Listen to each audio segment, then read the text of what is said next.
Il y a un truc que vous faites tous les deux, je sais même pas si vous en rendez compte, c'est de mettre beaucoup de silence dans vos phrases et un ton de la voix assez hypnotique en soi, naturellement. Alors, je sais pas si c'est hypnotique pour qui. Tour, des détours, des ristournes, la phrase elle fait 4 circonvolutions, et à la fin on sait même plus où vous voulez en venir. Oui, ben ça, c'est le fil de ma pensée habituelle.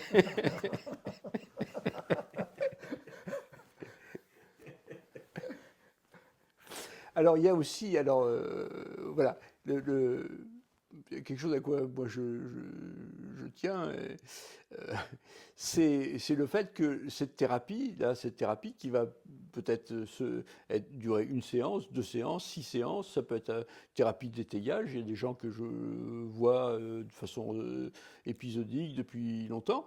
Que ce soit un espace quand même de jeu, c'est quelque part il y a une interaction qui est aussi de l'ordre du jeu. Et c'est important, on a pour ça tout plein de petites techniques. La fantaisie du pire en est une, mais il y a plein d'autres petites techniques, dans lesquelles le thérapeute va se montrer résistant au changement. C'est-à-dire que, moi j'aime beaucoup ça, c'est-à-dire faire en sorte que de, de, de mettre sur le plan du langage et du jeu au cours de la thérapie des obstacles à ce que les choses aillent mieux. Donc se faire l'avocat du diable, très souvent, je trouve que c'est quelque chose qui est efficace, c'est-à-dire de résister au changement et de rappeler à la personne toutes les difficultés que ça va représenter. Enfin, parce que ce qui est présenté toujours, c'est toujours la même chose. C'est docteur, faites en sorte que je sois comme avant, parce que avant tout allait bien, et si je suis à nouveau comme avant, tout va aller bien. C'est quelque chose d'assez général.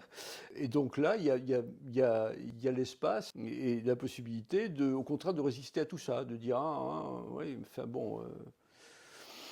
On a utilisé beaucoup de techniques paradoxales, Voilà, c'est de donc de l'humour, servir du techniques paradoxe. paradoxales après sont des moyens, sont, sont d'autres moyens. Et Sûr. Ouais. l'important, comme je dis, c'est toujours ce que le patient, lui, retrouve une autonomie de pensée, une autonomie, et qu'il ne se sent pas dépendre de nous, alors que la demande au départ, effectivement, c'est que l'on fasse quelque chose à sa place, Mm. pour lui.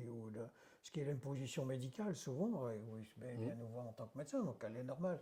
Et c'est important de bien définir notre place, le problème et le cadre. C'est ça qui est extrêmement important dans notre pratique.